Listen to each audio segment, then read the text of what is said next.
more than 40 years ago, in 1975, the European Union celebrated the so-called European Architectural Heritage Year. And what was specific is that it was the European Union, which was a Western European Union, which celebrated this, and that it was devoted or focused on architectural heritage. The slogan of the European Heritage Year was "A future for our past." A future for our past. In 2018, this year, we celebrate the European Cultural Heritage Year, which is including former Central and Eastern Europe states as well, and other fields of heritage, not only the architectural heritage, but also the urban heritage, the archaeological heritage, but also the music, theater, and others.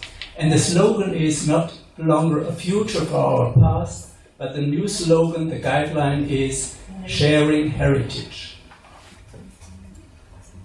What does it mean, sharing heritage? Sharing heritage means, first of all, to share heritage between nations and countries, between different ethnic groups and social groups, between religions and cultures, between generations and age groups, and between the public authorities, the state and communities, the municipalities, and citizens groups and private initiatives, and also to share different layers and different parts of heritage and to discuss it. And so the question arises, why should we share negative heritage? And how should we share the heritage of dictatorship, for example, and the heritage of human rights violations? I think it is because we cannot choose our history and our past, but we have to reflect them. We should not ignore or refuse negative heritage, but we should use it. We have to make it productive to understand and to reflect our past. And learning from history means also learning from the mistakes of our past and to work with unloved history and with unloved heritage to appropriate it and not to eliminate it. So I think that even or especially the so-called negative heritage or dark heritage is a potential, a cultural potential for understanding and of communication, and even more of mutual understanding. It's very important, and it's very important to create something like a culture of conflicts, a culture of discussions, and a culture of controversy, and not to eliminate it or to ignore these problems. And this is also a task, I think, an obligation for the European Cultural Heritage Year. This year, it's not only celebrating the past, it's also discussing how different approaches of cultures and how different points of view can become in contact, and how it could be discussed and how problems can be solved. In Germany, in Berlin, there is an exhibition was opened at the beginning of the year, which is called The Red God, Joseph Stalin and the Germans. And this exhibition can be seen in the former prison of the Secret Service of the GDR, which is listed as a historic monument and which serves today as a memorial to commemorate the situation in the GDR and the oppression and dictatorship in the socialist part of Germany and of Berlin. So this prison is part of our heritage, and we have to discuss how to deal with it. And we try to include all the persons, the victims, who were in this prison. There are two aspects in the exhibition which are very interesting and which are asked for by many visitors. That one of them is the so-called Stalinstadt, the Stalingrad, the city of Stalin, which was in the eastern part of Germany, and the other one is the Stalin Avenue or the Stalin Boulevard, the Stalin Prospect, which was in Berlin. Here is the Stalinstadt. In this Stalinstadt, has been renamed in 1961 in Eisenhüttenstadt. So only few experts know that Eisenhüttenstadt was a former Stalinstadt. You can see some photographs and postcards as they were sent and used in the 50s. The name has been replaced by Eisenhüttenstadt, but the buildings and the urban structure has been kept and is left, except of some parts which were demolished after the German reunification you can see here. But most of the residential complex are preserved, are not only preserved, they are listed and registered as regional monuments. They have been renovated and restored in a very fine way. And some of the buildings look even better than they looked in the years and decades before, and they have become a very attractive address for people to go there and to live there. The Stalin Avenue in Berlin was created in the late 40s and realized in the 50s, as you can see here, as the first socialist magistrate, the first socialist prospect on German soil, as it was called. And it was also the street of liberation, because the Red Army, they came from the east, and it was the way they passed through the city to the center of Berlin. You can see one of the prospects of the ideas, and here you can see how popular it was to work and to build for children with the buildings of the Stalin Avenue. The Stalin Avenue was also a symbol of the Soviet-German friendship in the 50s, and it was celebrated here, you see in the background of the Stalin Avenue at Strausberger Platz. In December 1961, in August 1961, the Berlin Wall and the Iron Curtain were built between East and West, which was an inaccessible Iron Curtain and barrier between East and West. And 4 months later, in December 1961, the Stalin monument of the Stalin Avenue was replaced, and the name of Stalin Avenue was changed in Karl Marx Avenue. But the buildings, the architecture, the urban plan is still there, and it is the same, or similarly the same as it was in the 50s. I think we can say in Berlin is somewhat like a capital, like a metropolis of totalitarian heritage. It is the legacy of the fascists, of the Nazism in Berlin, which is concentrated in the city, and it is the legacy of the socialist, so-called democratic republic.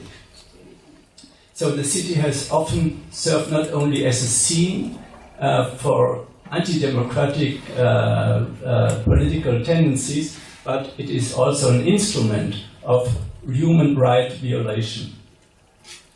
And when we are looking for the, as it was called, the largest collection of Stalin quotations, you can go to the Soviet Memorial, which is still there, with 45 Stalin quotations, which are engraved in these monuments. And of course, the Berlin Wall is also the rest, and the relics of the Berlin Wall are listed as historic monuments. And when we are discussing about the potential of this kind of heritage, it's not only that for political reasons and for historical reasons it is important, it's also attractive for tourism. Not only because of the commerce of tourism, but also for education, because people who want to go there, maybe they prefer to go to a historic monument instead of going to a museum or to an archive or other means. And sometimes the relics of the socialism and the relics of Nazism are very close together, as you can see here. In the foreground, there are the excavations of the Secret Service of the Nazi time. Then in the middle ground, there is the Berlin Wall, which has been kept. And in the background is the Ministry of Air Traffic, which was also the ministry for the air raids and for the bombs which were steered from this site. And sometimes we have excavations and underground relics, as here you can see the bunker, which is the bunker of the drivers of Adolf Hitler, which were painted out and they have survived, and they are part of our unloved heritage. And even the members of the parliament and the ministries have moved to these buildings, so they are still in use, and the democratic society has to reflect how to deal with this past, which was intended totally different from its contemporary use. Sharing heritage. The Cultural Heritage Year has 5 guiding themes, and 3 of them are interesting for our subject, I think. First of all, there is the idea that the European Cultural Heritage Year should focus on exchange and movement and migration of culture and of people.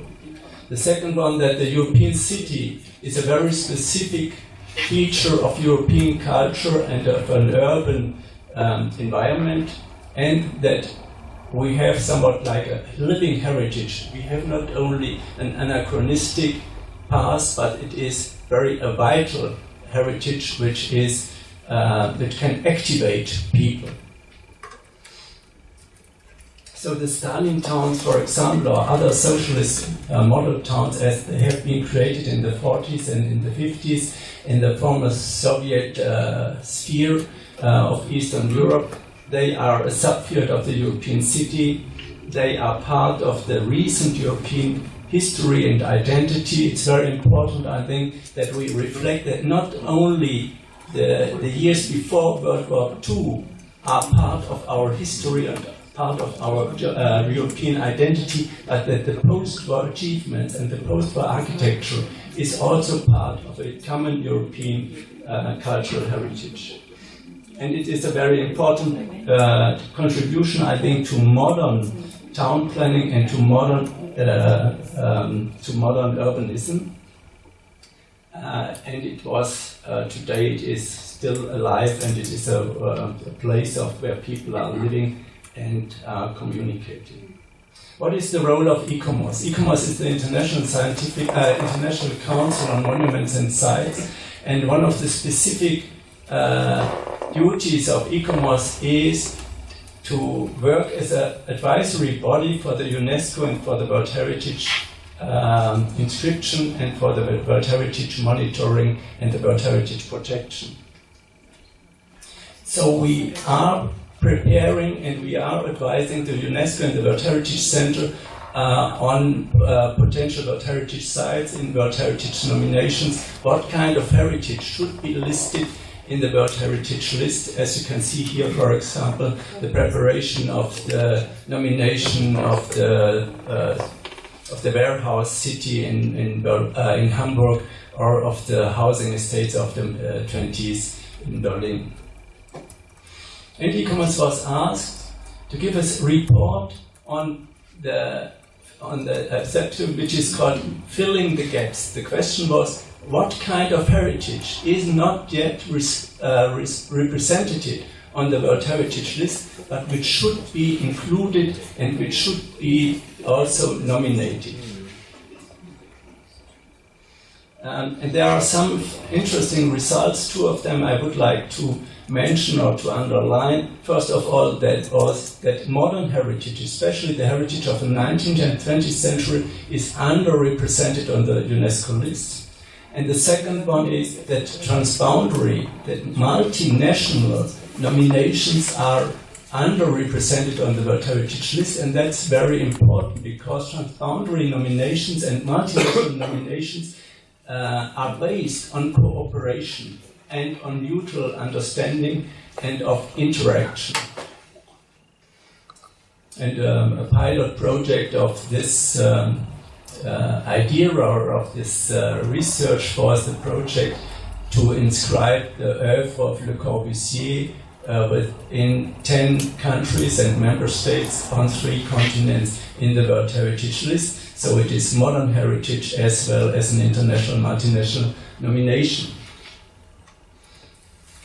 What is the consequence for Central and Eastern Europe? You should know that Central and Eastern Europe, the heritage of 20th century in Central and Eastern Europe is not yet or nearly not represented on the World Heritage List, except of the Centennial Hall in Wrocław in Poland, and except of the Mies van der Rohe house in Brünn. There is no 20th century heritage on the World Heritage List from Central and Eastern Europe. So we said there is a gap and there is an opportunity for these members of the UNESCO Convention to nominate or to prepare nominations and dossiers on this field, especially on post-war heritage, which has common links within the different countries in post-socialist countries. Together with ICOMOS Poland, we started an initiative to collect ideas and to bring experts together to communicate this issue for future World Heritage nominations and initiatives. And you see here some of the publications which you can also find in the internet. They are available as a download for everybody. And one of the examples was Buslucha, which we will visit tomorrow as one example, and others were, for example, the abandoned memorial of the Tito time in Yugoslavia and objects like this. One consequence is the website Socialist Heritage, which you can find, which is unifying socialist realist heritage as well as socialist modern heritage. The heritage of the 40s and of the 50s as well as socialist modern heritage are represented on this World Heritage List, and everybody is invited to make contributions and to send photographs or some information on this field. A very specific initiative was started by Minsk in Belarus to think about a nomination, a serial nomination of capital planning of the large magistrates which have become a main feature and main character of post-war capital planning in Eastern Europe, following the example and the model role of the Soviet Union. So we had some meetings to bring together Minsk with the so-called Independence Avenue, which you can see here, to combine it and to link it with the Marszałkowska district in Warsaw and the Marszałkowska street, which is also the large axis of the rebuilt Warsaw city, and to bring it together with the Kreszczak street and Maidan in Kiev, and to combine it, of course, with Moscow and the Tverskaya Street or Gorky Street and Leningrad Avenue.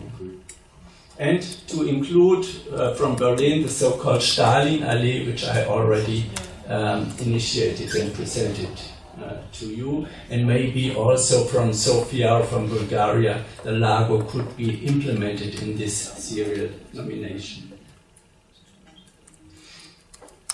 In December 2017, there was a meeting, and there were some recommendations to the member states to cooperate on this field and to continue this initiative and to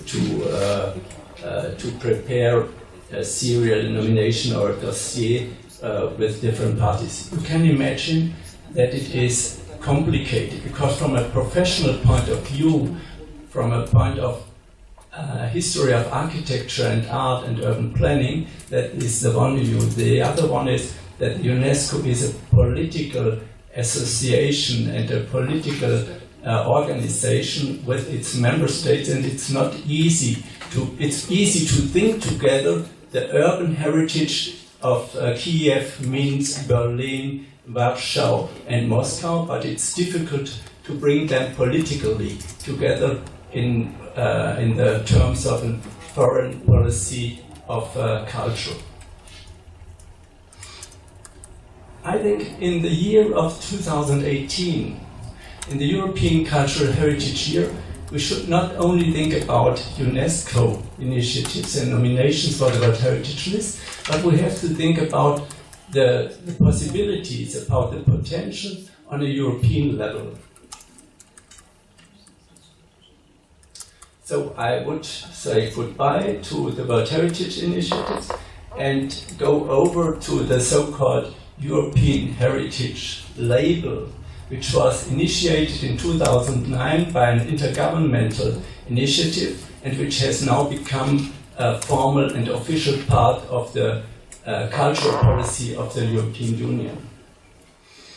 The idea is to label in distinction to the World Heritage Label, to label sites and places and buildings which play a key role in understanding European history and culture, which are useful for transnational dimensions and transnational cooperation, and which are significant for the history of the site in an international dimension. And one of the first sites which was labeled was not the Berlin Wall. The Berlin Wall is only part of it, where the relics of the Iron Curtain in a network of the Iron Curtain, which includes 12 or 13 sites which are in different federal states of the Republic of Germany. It was nominated and labeled in 2011. And we have, of course, it's not only the Iron Curtain is not only visible and was not only erected in Germany and divided Germany, but it was Europe which was divided by the Iron Curtain, which went along from Scandinavia to the Balkan region, as you can see here. So the idea is to continue this labeling of 2011 by labeling and by expanding the network of Iron Curtain sites on a European level, including other regions, other states from the Scandinavia to the Balkan, including for example, the Czech Republic, Hungary, and so on. And we have a conference in June in Berlin on the Iron Curtain and Green Belt networks and opportunities for cooperation in Europe border landscape.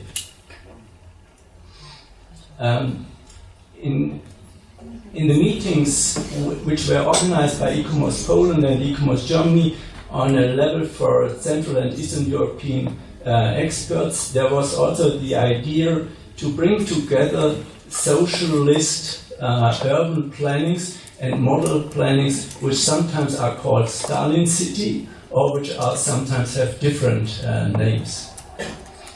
And the first approach was to bring together the so-called Stalinstadt from Germany with Nowa Huta in Poland and with Dolna Varosh in Hungary. You know that Stalin cities are only part of the socialist model towns which were created after World War II in Central and Eastern Europe. And for example, in Bulgaria it was Varna, which was the Stalin city for some years. But the more important contribution to this issue is Dimitrovgrad. So I will present only short, give you some examples to show you some buildings here from the Hungary, Stalingrad.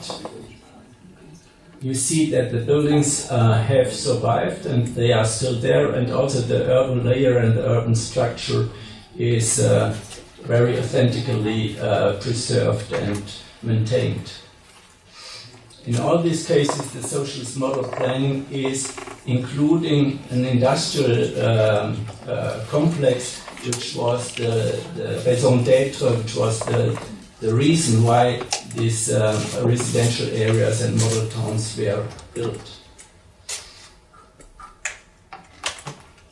And what is important to understand is that the so-called Stalin towns and the cities of socialist town plannings, they have a double character. There is the traditional architecture of socialist realism, and of national tradition in the sense of the Stalinist classicism, as well as socialist modern features of the 60s and 70s, which are brought together and which are building one complex which cannot be divided. And it can be divided, it is visible that there are different layers, but from an urban point of view, it is one complex which should be seen together and defined together. The second example is Stalinstadt, I already mentioned.